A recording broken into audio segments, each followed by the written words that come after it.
Paz do Senhor Jesus, querido irmão e irmã, sejam bem-vindos ao nosso humilde canal. Estamos em uma série com o tema Deus ainda usa profetas. E estamos passeando nos profetas maiores e menores, de Isaías a Malaquias. Nós já falamos de Isaías, de Jeremias, de Ezequiel, de Daniel, de Oséias, de Joel, de Obadias e agora vamos começar a falar do profeta Amós. Serão 5 mensagens sobre este profeta, sendo esse vídeo a primeira mensagem, onde nós queremos iniciar com um estudo bíblico sobre este incrível servo do Senhor. Bom, o texto-chave do profeta Oséias está no capítulo 7, no versículo 15, que diz assim: Mas o Senhor me tirou de seguir o rebanho, e o Senhor me disse: Vai e profetiza ao meu povo Israel. Aleluia. Você já sabe qual é o peso, qual é a importância do profeta Amós? Eu sei que ele não é muito falado, não é muito comentado, não é muito pregado, não é verdade? Mas, para quem não sabe, o profeta Amós, ele foi uma espécie de mentor para o profeta Isaías. Ele foi a pessoa que inspirou Isaías em seu ministério. Porque Amós começou antes do profeta Isaías. Ou seja, quando Isaías começou a profetizar, Amós já vinha profetizando há algum tempo. Tá? E aí você vai perceber uma coisa, que as profecias de Isaías, elas lembram e até mesmo repetem as palavras de Amós.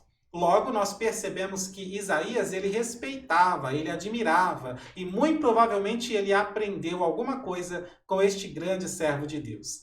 Agora, não confunda o profeta Amós com o pai de Isaías, porque o pai de Isaías se chama Amós, mas tem o Z no final, tá? E significa forte ou firme.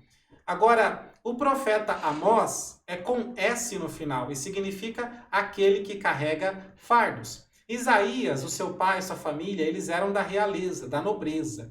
Tá? Então, o nome Amós, com Z no final, do pai de Isaías, é típico de alguém da realeza, né? Significa forte, firme. Agora, o nome do profeta Amós, com S no final, é típico de alguém do campo, de alguém que trabalhava no campo, uma pessoa mais simples, tá? O ministério de profeta Amós, ele foi entre os anos 810 a.C. até 725 a.C. Isso é muito tempo. Amós, ele era pastor de ovelhas. Veja, capítulo 1, verso 1, tá? E claro, Amós ele também cuidava de outros animais que comem grama, ok? Veja Amós capítulo 7, verso 14.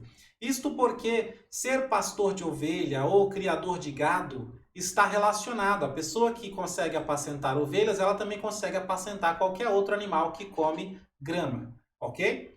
Veja alguma coisa interessante sobre isso em Gênesis 46, verso 32, tá? Agora, de onde vem Amós? Ele vem de Tecoa. Tecoa é uma pequena cidade de Judá, que fica ao sul de Belém. E embora o Amós ele seja um habitante de Judá, ele faça parte do Reino Sul, Deus o chamou para profetizar do outro lado, no Reino Norte, Israel. Veja Amós 7,15. A profecia de Amós, ela tem uma direção certa. Ele fala contra os ricos de Israel. Veja Amós, capítulo 2, verso 6 e capítulo 4, verso 1, apenas como exemplo, tá? Mas todo o livro está dando indicações disso, de que Amós ele está sempre profetizando contra os ricos de Israel, do Reino Norte. Ele faz denúncias dos pecados dos ricos, e o principal deles era enriquecer injustamente. Ou seja, a riqueza por si só não é pecado, mas você enriquecer de forma desonesta e oprimindo os pobres, isso sim é um gravíssimo pecado diante de Deus. E é isto o que o profeta Amós está condenando. Muitos comentaristas concordam que quando Deus pega Amós, um simples pastor de ovelhas, pobre, e envia ele para profetizar para os ricos em Israel, Deus está humilhando essa gente de elite, está humilhando eles grandemente, mostrando que Deus ele anda com um simples e pobre pastor de ovelhas, mas está longe dos ricos que possuem altos cargos e títulos por causa dos seus pecados. Claro, não estou dizendo que uma pessoa, por ser rica, ela não vai conseguir andar com Deus. Lembre-se de Jó, o homem mais rico do Oriente, ok? Então, algumas profecias importantes de Amós. A primeira, Amós ele fala da queda de Jerusalém, Amós 2:5. Amós ele profetizou o cativeiro de Israel, Amós 6:7 e Amós 7:17. E Amós ainda profetizou um terremoto que ficou conhecido na história e foi citado, inclusive, pelo profeta Zacarias muitos anos depois. Veja Amós, capítulo 1, verso 1, capítulo 2, verso 3, e compare com Zacarias, capítulo 14, verso 5. Agora, algumas frases do livro do profeta Amós são polêmicas e são muito utilizadas por aí, embora muita gente que utiliza essas frases do profeta não sabe que é do profeta Amós. Bom, essas frases polêmicas são geralmente mal interpretadas, então vamos conhecer algumas e trazer a devida interpretação, tá? Quando ele diz assim, em Amós 3:3, andarão dois juntos se não estiverem de acordo? Ele não está se referindo ao fato de que quando dois amigos discordam, eles devem se separar. Não é isso, porque você sabe que isso é ridículo, né? Só porque você não concorda com alguma coisa do seu amigo, você vai cancelar a amizade? De maneira nenhuma. Amós, ele se refere ao fato de que Deus vai abandonar o seu povo porque eles não concordam com a vontade divina. Quando o Amós, ele diz assim, no capítulo 3, verso 7, Deus não fará coisa alguma sem primeiro revelar o seu segredo aos seus profetas. Bom, ali Amós ele quer dizer que antes de enviar o juízo, antes de enviar o castigo ao seu povo, Deus vai avisar. E Deus vai avisar porque é o seu povo. Tá? Porque Deus ele ama e deseja que através do aviso esse povo se arrependa. Compare com Amós, capítulo 4, dos versos 6 ao 12, tá? Agora, quando Amós ele diz assim, rugiu o leão, quem não temerá? Isso está em Amós 3:8. Aquilo ali quer dizer que Deus fala e o profeta teme e treme e fica sem saída e não tem outra alternativa a não ser profetizar e entregar a mensagem de Deus.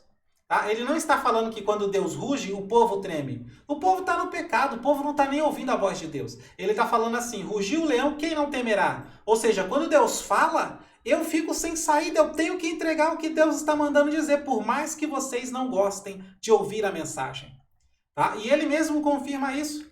Quando ele fala no capítulo 7, verso 14, está dizendo assim, respondeu Amós, dizendo a Amazias, que era o rei, eu não sou profeta, embora ele fosse, tá? Ele não se considerava. Eu não sou profeta, nem filho de profeta, mas boiadeiro e cultivador de sicômoros.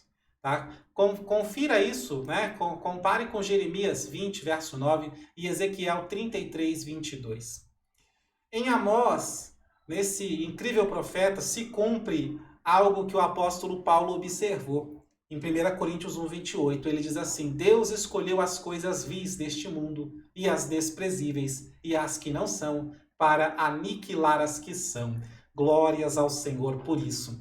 Deus escolheu um simples e humilde pastor de ovelhas para denunciar o pecado dos grandes e anunciar aos poderosos o juízo de Deus. E eu creio que ainda hoje Deus trabalha dessa maneira, escolhendo pessoas simples, pessoas pequenas, para denunciar a maldade dos grandes, dos poderosos. São simples como Amós, são pequenos, mas são ousados, cheios do Espírito Santo de Deus. E eu pergunto, será que você, tal qual Amós, tem coragem de aceitar o chamado do Senhor?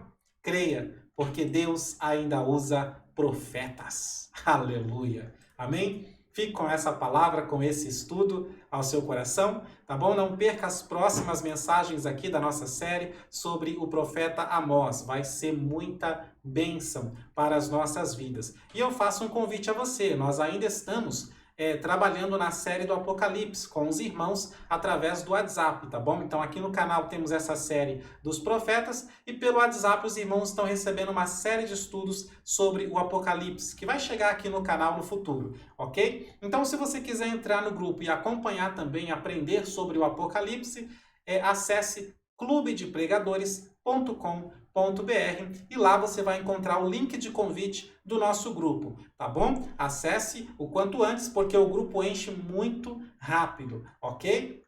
Então, não deixe de dar um like no vídeo, se inscrever no canal e compartilhar com os irmãos nas redes sociais. Um abraço, que Deus abençoe sua vida, sua família e seu ministério, em nome de Jesus.